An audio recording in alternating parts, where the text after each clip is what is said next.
Jadi kaya di usia muda adalah mungkin mimpi semua orang yang sedang nonton ini. Cuman nggak ada yang pernah ngasih tahu kalian, harga yang harus dibayar untuk jadi kaya di usia muda itu apa. Semua orang itu gue dengar pengen jadi kaya, ya. Mereka pengen sukses, mereka pengen hidup yang enak. Mereka bermimpi akan barang-barang material, seperti mungkin rumah yang mewah, mobil, segala macam. Cuman nggak ada yang ngasih tahu kalian, kutukan yang akan datang di saat kalian tuh kaya di usia muda itu apa.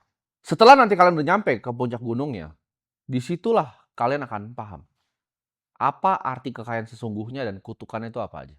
Waktu pertama kali ya, gue ngasilin uang yang signifikan di umur 19 tahun, karyawan gue sekitar 100 sampai 120 waktu itu.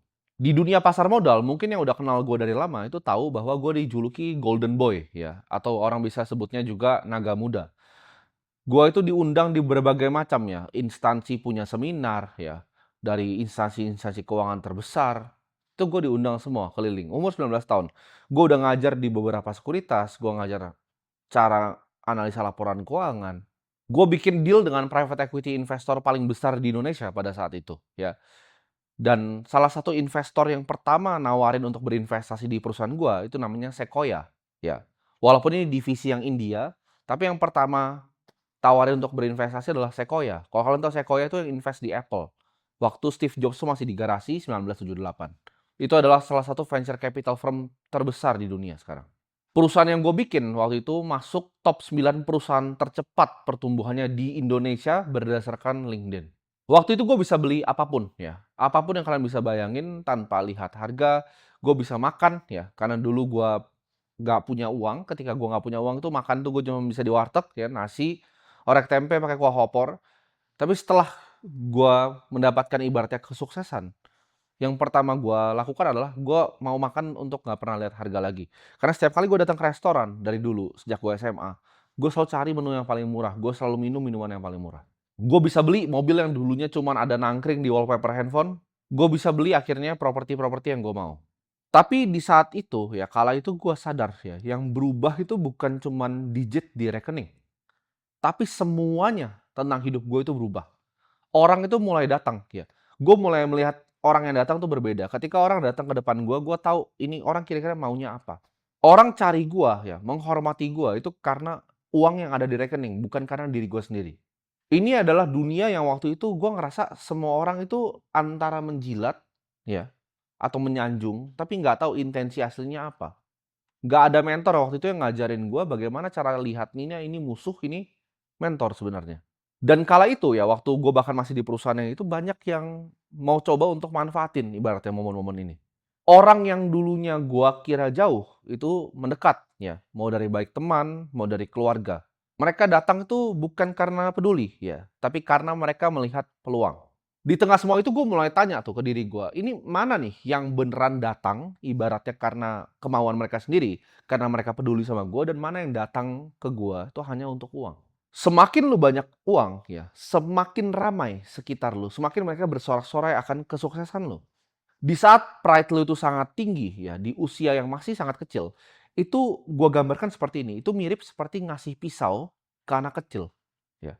Dia bisa antara tusuk orang atau dia bisa tusuk dirinya sendiri.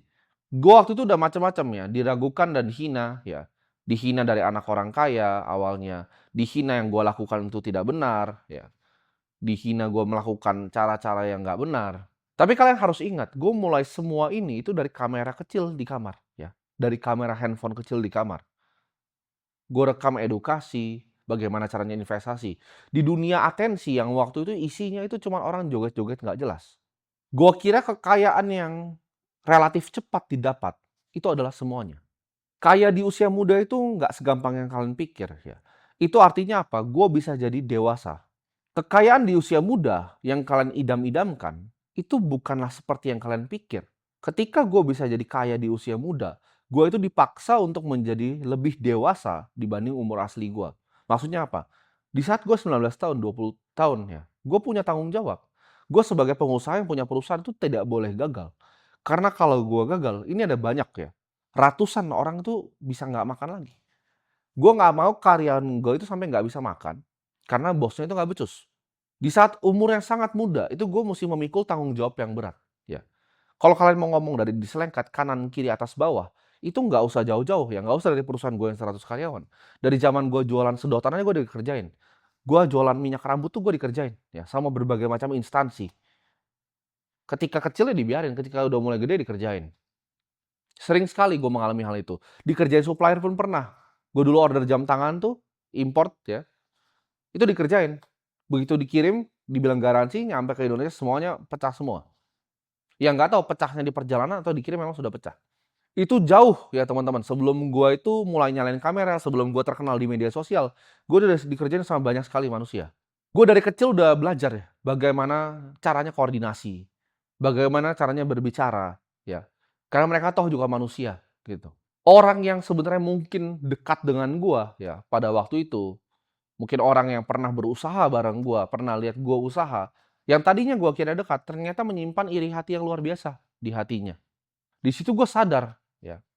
Kebanyakan orang, ya, itu bisa dibeli. Kekuasaan pun, ya, ada yang bisa diambil. Bahkan gue kasih tahu ya, dengan uang tuh jeleknya ini, diri gue tuh pada waktu itu, ya, ketika gue merasa di atas langit, ketika gue merasa gue punya semuanya, diri gue pun ikut hilang, ya. Gue sebutnya di lautan validasi itu. Orang itu cuma lihat apa yang gue miliki, semuanya mau apa yang gue miliki, tapi kalian nggak ada yang mau, ya. Lihat perjalanan itu seperti apa. Apa yang harus hilang dari gua ya untuk mendapatkan harta itu? Karena untuk mendapatkan kekayaan di dunia ini semua orang itu mau jadi kaya. Apakah lu cukup gila ya untuk konsisten selama itu? Apakah lu cukup gila untuk kerja setiap hari? Gua sampai detik ini tidak ada satu hari pun gua pernah libur. Mungkin kalau lu pengen ikutin beneran prosesnya, lu harus jadi seperti gua, kehilangan setengah ya jiwa lu dalam menjalankan semua ini. Berani nggak ibaratnya lu do whatever it takes gitu. Karena gue selalu cerita kan, bikin kekayaan tuh satu hal, tapi mempertahankan ini game yang lain lagi gitu. Siap nggak lu jadi monster? Siap nggak jadi orang yang willing to do whatever it takes gitu. Ini bukan dunia yang gampang gitu dan gue sudah terbiasa dari gue umur belasan tahun ya, disamperin ibaratnya setan-setan yang mau nyusahin hidup gue. Percaya gue, semua orang tuh akan tersenyum ya di saat lu sukses.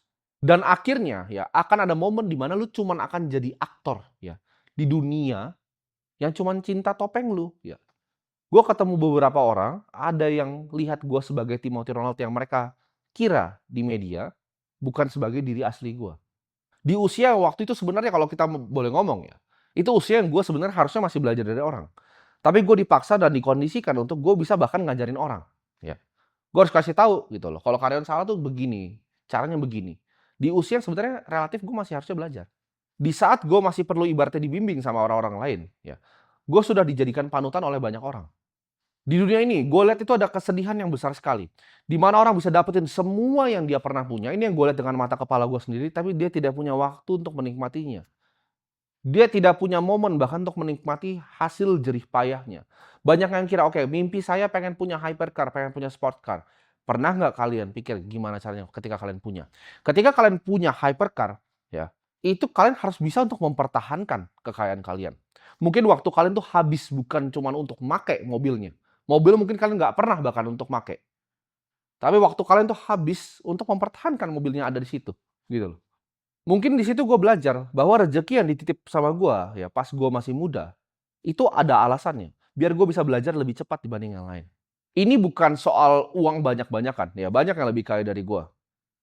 Tapi ini soal gimana caranya kita tuh tidak diperbudak oleh uang. Bagaimana caranya gue melihat uang itu sebagai alat. Gimana caranya gue melihat uang itu sebagai alat untuk melayani orang lain. Hari ini ya gue kasih tau, gue itu tidak bangga. Kalau lu bilang, oh Timothy itu orang kaya, gue tidak bangga sama sekali.